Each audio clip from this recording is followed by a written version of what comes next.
자, 이 시간에는 우리 교재 이제 88페이지 부동산 거래 신고제도 살펴보도록 하겠습니다. 자, 원래는 이제 이 신고제도가 우리 중개사 법령에 이렇게 포함되어 있다가 이러다 보니까 이제 일반인들이 잘 몰라요. 그래서 이걸 따로 떼어내 가지고 독자적인 법률을 만들었습니다. 그렇게 해서 이제 일반인도 이것을 알아야 됩니다. 왜냐하면 부동산 거래했을 때 신고를 해야 되는데 이걸 모르고 있으면 과태료 더 맞거든요. 자, 그렇게 하기 위해서 이제 이걸 처분을 이제 따로 중개사법에서 떼어내 가지고 이제 독자적으로 만들었는데, 자, 그 신고와 관련된 이제 절차를 여러분이 좀 잘 아시면 될 것 같아요. 자, 그럼 먼저 하나하나 그 논점별로 찾아가 볼 텐데, 자, 먼저 신고 대상입니다. 그럼 이제 여러분들은 신고를 할 때 부동산 거래를 했다고 해서 무조건 다 신고를 하는 게 아니라 신고 대상 물건을 법으로 직접 규정해 놓았습니다. 그래서 거기 박스 안에 있죠. 신고 대상물. 그러면 어떤 물건에 대해서 거래를 했을 때 신고해야 되느냐 하면 첫 번째, 자, 토지 또는 건축물 이렇게 돼 있어요. 자, 토지. 뭐 이제 대표적인 부동산이죠. 자, 그런데 여기에 이제 추가가 된 게 두 가지가 있습니다. 뭐냐? 도시 및 주거환경정비법상의 이제 입주권과 그다음에 주택법상 분양권 얘기예요. 그러면 도시 및 환경정비법은 여러분들이 이제 공법 시간에 배우는 법률이죠. 여기에 보시면 이제 재건축, 재개발이라는 개념이 나오는데 바로 거기에서 언급된 게 있어요. 뭐냐? 관리처분 계획 인가로 인하여 취득한 입주자로 선정된 지위 그러는데 이걸 이제 편의상 입주권 이렇게 부르죠. 그 다음에 주택법 규정에 따라 사업계획 승인을 받아 건설 공급하는 주택의 입주자로 선정된 지위 그랬어요. 자, 그러면 주택법에 따라 이제 주택을 지을 때 이제 첫 번째 주의해야 할 건 거기 보시면 사업계획 승인 대상이 되느냐 안 되느냐인데 사업계획 승인을 받아서 건설 공급하는 주택입니다. 그러면 이제 승인 대상이 되느냐 안 되느냐가 어떻게 30세대를 기준으로 해요. 자, 이것도 이제 주택법 시간에 다 배웁니다. 그러면 이때 이제 이 분양권 말하자면 주택에 대한 분양권입니다. 자, 그러면 편의상 이렇게 우리가 입주권 이렇게 분양권 이제 이렇게 표현을 하고 있는데 둘 다 보면 분양권 개념이다 이렇게 보시면 됩니다. 자, 그래서 정비법상 입주권 있고요. 그 다음에 주택법상 분양권이라는 게 있습니다. 그래서 이 두 가지를 이제 뭐라고 하느냐? 부동산을 취득할 수 있는 권리 이제 이렇게 얘기해요. 자, 토지 건축물은 이제 직접 말하는 부동산이고, 자, 이것은 부동산을 취득할 수 있는 권리 이렇게 됩니다. 그래서 이 물건만 거래했을 때 신고 대상이 된다는 거예요.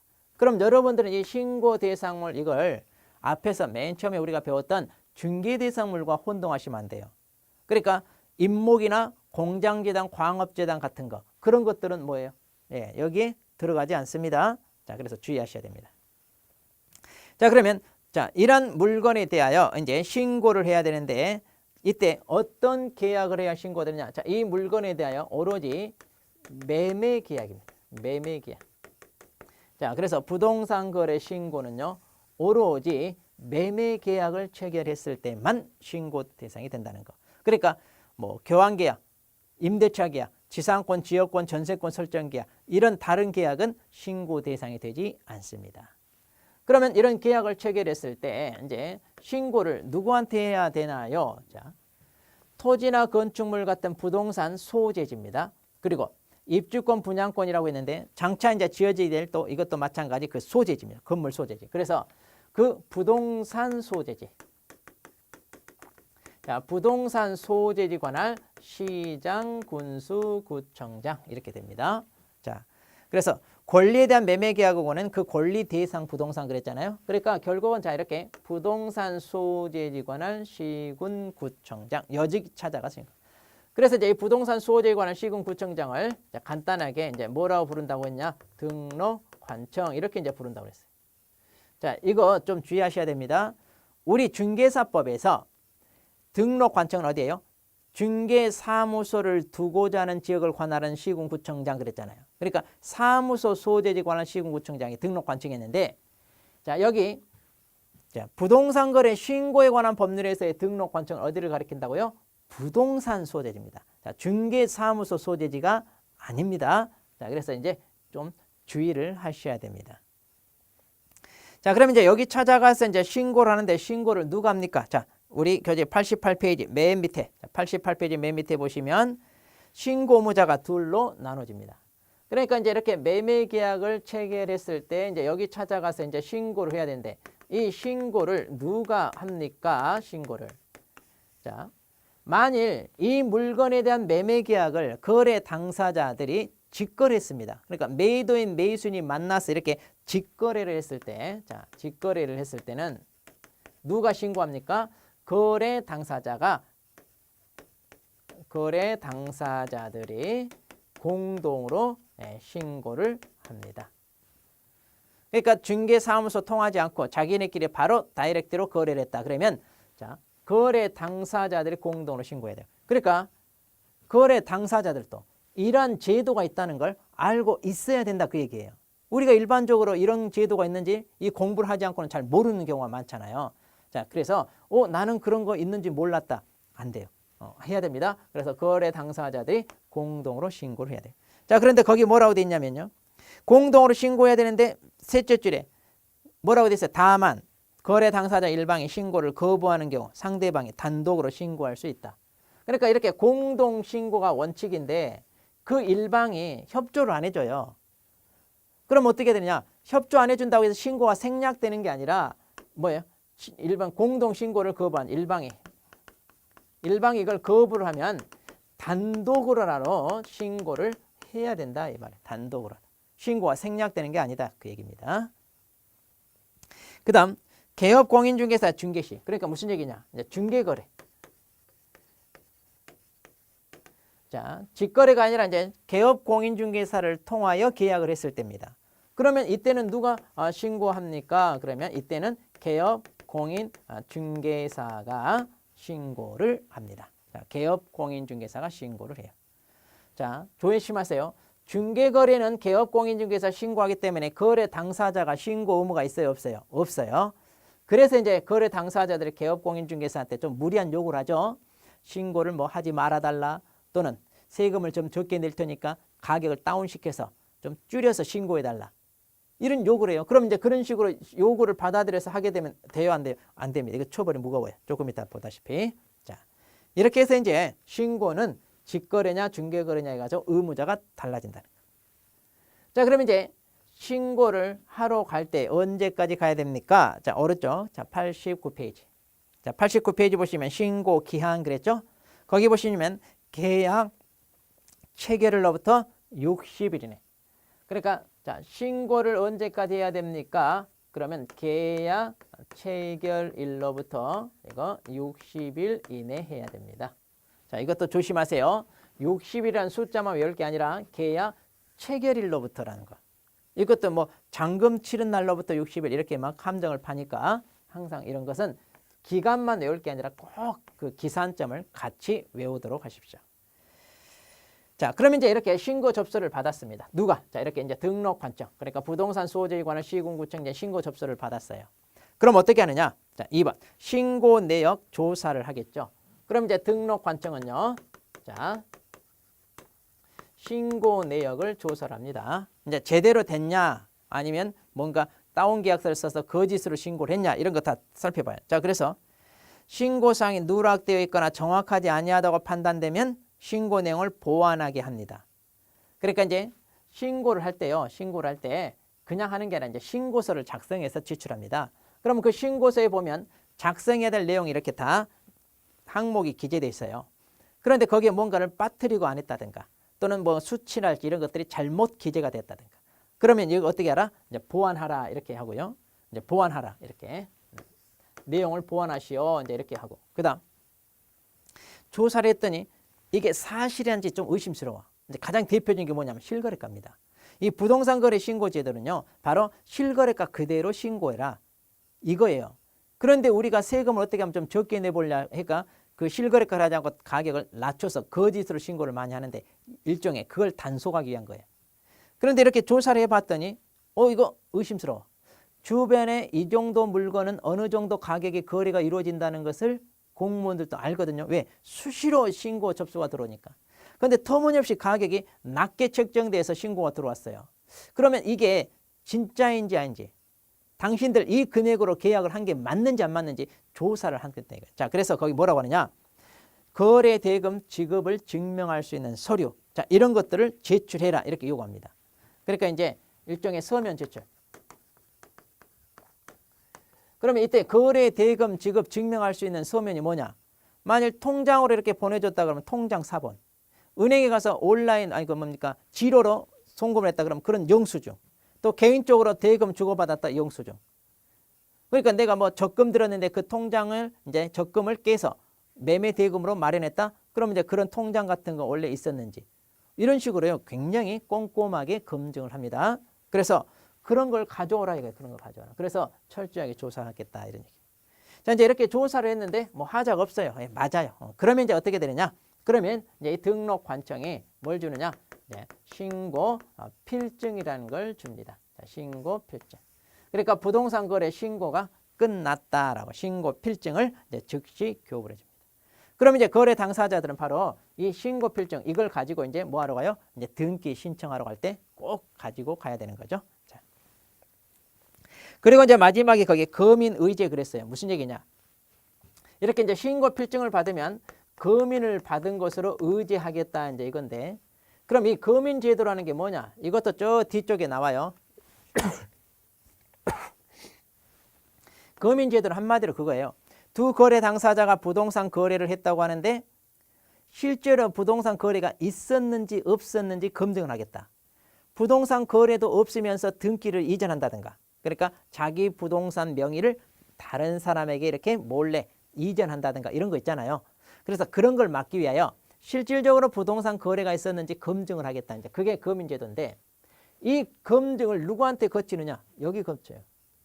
그런데 부동산 거래 신고하면서 자 조사를 했죠. 그러니까 마찬가지 검증도 같이 이루어지는 거예요. 그러니까 또다시 또 검증 받으러 갈 필요 있다 없다? 없다. 그래서 거민 받은 걸로 의제가 된다 이런 얘기입니다. 자, 이렇게까지 하는 게 이제 가장 기본적인 절차예요. 자, 그런데 자 먼저 페이지 넘깁니다. 자, 우리 교재 90페이지를 보세요. 90페이지 보시면 이제 부동산 거래 신고 가격 검증 제도 그랬어요. 자, 그럼 이제 이렇게 신고 내역을 조사를 하는데요. 특히 이 조사 내용 중에 가장 신경 써서 보는 게 뭐냐? 실거래가냐 아니냐. 그래서 실거래가인지 아닌지는 철저하게 검증을 한다 그런 얘기입니다. 그래서 거기 자 신고 가격 검증을 하겠다. 자, 신고 가격 검증을 하겠다인데, 자, 이 검증과 관련해서는요. 거기 보세요. 부동산 거래 가격 검증 체계를 구축 운영한다.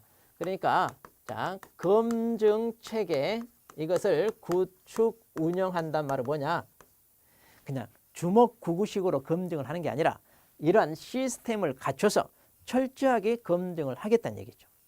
그래서 매일매일 부동산 거래가 있다고 신고 접수가 들어오면 그런 접수 들어온 것을 토대로 일단 시스템을 만들어요. 그래서 데이터베이스화를 합니다. 그래서 이 정도 규모의 부동산은 현재 매매가 어느 정도 금액에 의하여 이루어지는지를 딱 데이터베이스를 구축을 해요. 그래가지고 그 시스템에 맞춰서 검증을 하겠다는 얘기예요.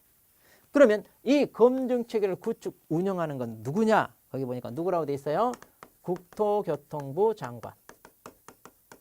자, 그래서 국토교통부 장관이 이 시스템을 구축 운영합니다. 그래서 이 시스템에 맞춰서 이제 검증을 하는데, 자, 그 밑에 2번.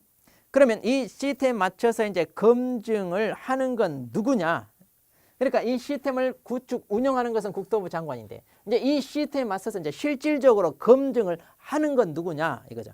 자, 그 신고한 내용이 적정한지 안 한지 이제 검증을 하는 건 누구냐인데, 이것은 당연히 누가 검증을 해야 되겠어요? 신고 접수를 받은 여기서. 자, 그래서 누구예요?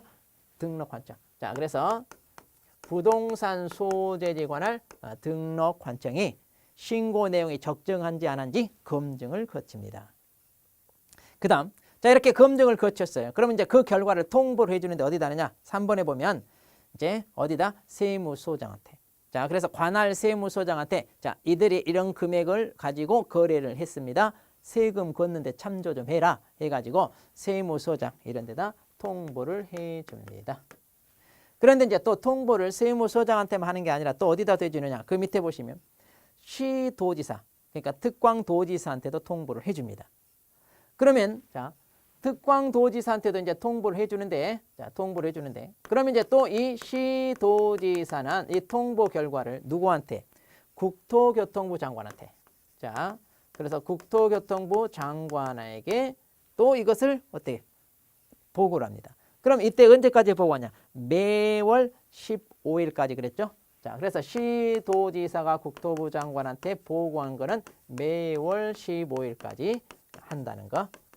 그러니까 이렇게 좀 절차를 굉장히 까다롭게 하는데 그만큼 실거래가 신고해라. 이제 이걸 하겠다는 얘기. 그래서 탈세 이런 것을 철저히 막겠다. 이런 취지하에서 이제 도입이 됐습니다. 자, 그런데 자, 앞으로 다시 넘어옵니다. 자, 89페이지. 자, 89페이지 맨 밑에 보시면 이제 해제 등 신고란 말이 있어요. 뭐냐? 이건 좀 부수적인 신고인데요. 자, 일반적인 부동산 거래 신고가 이루어집니다. 그런데 아까 뭐라고 그랬어요, 여기? 계약 체결일로부터 60일 내에 신고한다고 그랬잖아요. 그런데 계약 체결일로부터 60일 내에 신고를 했는데 나중에 이 계약이 무효, 취소, 해제됐어요. 한마디로 계약이 파기됐다 이거예요. 그러면 어떻게 하느냐? 이제 이게 계약이 파기됐을 때 이제 해제 등 신고를 한다는 얘기예요. 자, 그래서 해제 등이란 말은 뭐예요? 무효, 취소, 해제 이걸 다 포함하는 개념입니다. 그래서 이제 해제 등 신고 같은 경우는 이제 계약이 파기됐을 때. 자, 그런데 이거는요. 자, 거기 보면 해제 등 신고서에 작성하여 서명 날인한 다음에 제출할 수 있다 그랬죠? 아하, 그러니까 해제 등 신고는 이건 의무적입니다. 의무적 사항이다. 그러니까 계약이 파기됐다고 해서 해제 등 신고를 꼭 해야 되는 게 아니라 할 수도 있고 안 할 수도 있어요. 자, 이렇게 이제 해제 등 만일 신고를 했다면, 해제 등 신고를 했다면, 자, 페이지 넘깁니다.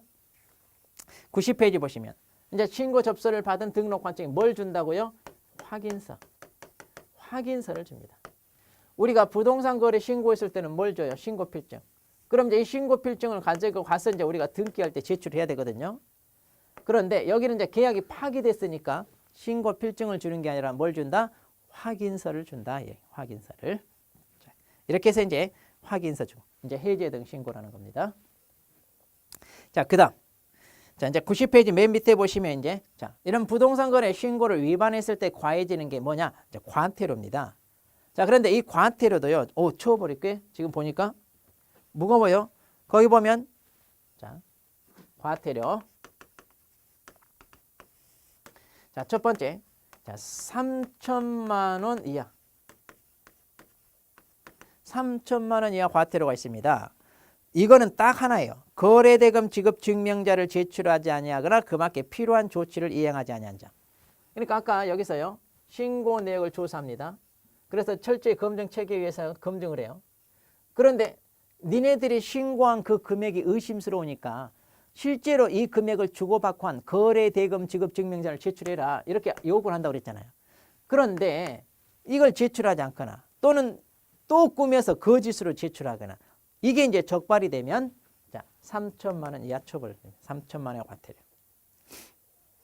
그 다음에 이제 500만 원 이하가 있습니다. 자, 500만 원 이하 과태료는요. 자, 3천만 원 이하 과태료 위반 행위 한 걸 제외한 나머지가 다 500만 원 이러면 돼요. 그러니까 여기서 하라고 한 거 하지 않았을 때 그게 뭐냐? 신고를 해야 되는데 신고를 안 했어요. 자, 공동신고하라고 했는데 안 했어. 그러니까 이렇게 거부한 사람. 이렇게 거부한 이 사람도 이제 500만 원 과태료 받고 신고를 안 해도 과태료 받고. 자, 또 이제 중개거래는요. 중개거래는 개업공인중개사가 신고해야 되는데 이렇게 당사자들이 개업공인중개사한테 신고하지 마라. 또 거짓으로 해라. 이렇게 요구하는 경우죠. 그 다음 거래대금 지급 증명자료 외의 자료. 거래대금은요 3천만 해야죠. 근데 그 외에 필요한 뭐 자료들 뭐 계약서 가져와봐라. 이렇게 제출하라고 했는데 그 외에 다른 자료를 또 제출하지 않거나 거짓으로 제출했으면 또 500만 원이야. 또 부동산 거래 신고에 대해 거짓 신고를 조장하거나 방조한 자. 그러니까 한마디로 3천만 원 이하를 제외한 나머지는 다 500만 원 이하 이러시면 돼요. 이런 위반 행위를 하면 다 500만 원 이하 이러시면 돼요.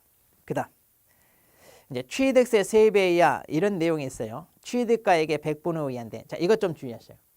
신고를 하기는 했는데 그 신고를 거짓으로 했어요. 거짓으로. 그런데 이제 신고를 거짓으로 했는데 신고 대상 물건이 뭐냐? 자, 신고 대상 물건이 자, 이렇게 토지나 건축물입니다. 그리고 입주권 분양권일 때. 자. 입주권 분양권일 때가 달라요. 토지나 건축물을 거짓으로 신고하면 이것은요. 자, 취득세 자, 3배 이하가 돼요. 그런데 입주권 분양권을 거짓으로 신고하면요. 권리 취득가액. 자, 권리 취득가액의 100분의 5 이하 과태료 이렇게 얻어맞아요. 자, 이렇게 해서 이제 신고를 거짓으로 했을 때 네, 이렇게 된다는 거. 그러니까 자고로 거짓이란 말 나오면 이렇게 처벌이 또 무거워집니다. 네.